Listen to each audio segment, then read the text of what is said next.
Welcome back to Generally Speaking. We have a very exciting guest today, the co-author of the book, The Politics Industry. It's Katherine Gehl. She's a businesswoman, business strategist, and political entrepreneur. I made that up. But it's so great to have you on, and I think my audience is really going to enjoy what you have to say because it's a unique story, tale, and actually I think revolves around your life in terms of being a businesswoman. So how did you get involved in being a political entrepreneur or a political innovator?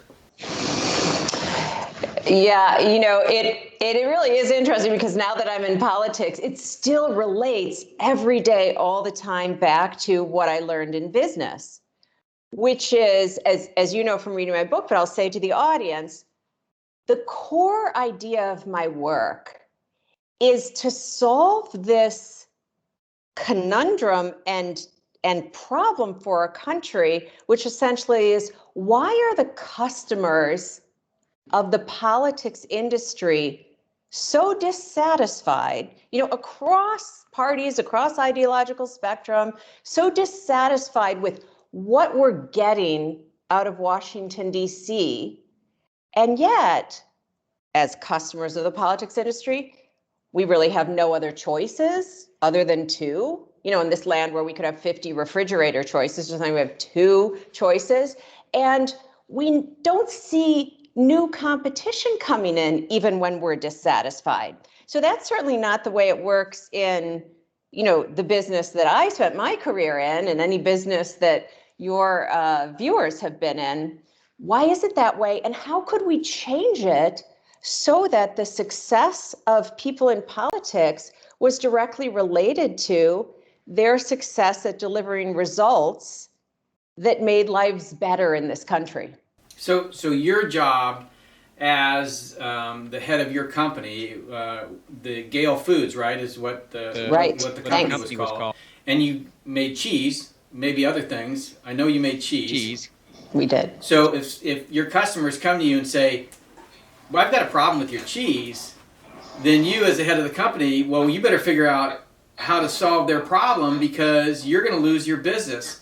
And so when you look at the politics industry, you say, these guys don't care. They have no incentive to care. Here's the thing. So we could say, oh, it's so great that I cared, but let's just get down to like baseline incentives. As the business owner, I needed to care because if I didn't make my customers happy, they would go somewhere else. And then there would go my business. So yes, I want to do the right thing by my customers, all that, but bottom line, that's how business is successful. You make your customers happy, and if you don't make them happy, someone else will. And so again, what we're getting at is in politics right now, that incentive is absent from our system. So what we have in the industry of politics is a disconnect, which is to say, if you imagine that here's a circle, acting in the public interest. So like Congress solving problems for us. And then here's another circle, the likelihood that people in Congress are going to get reelected. These things aren't connected. So making my customers happy was connected with that my business did well and I kept my job and grew my business, et cetera. And this connection is missing in politics. And then not only can they keep getting reelected and keep doing well without any results, there's no opportunity for any new competitors to come in to threaten their position.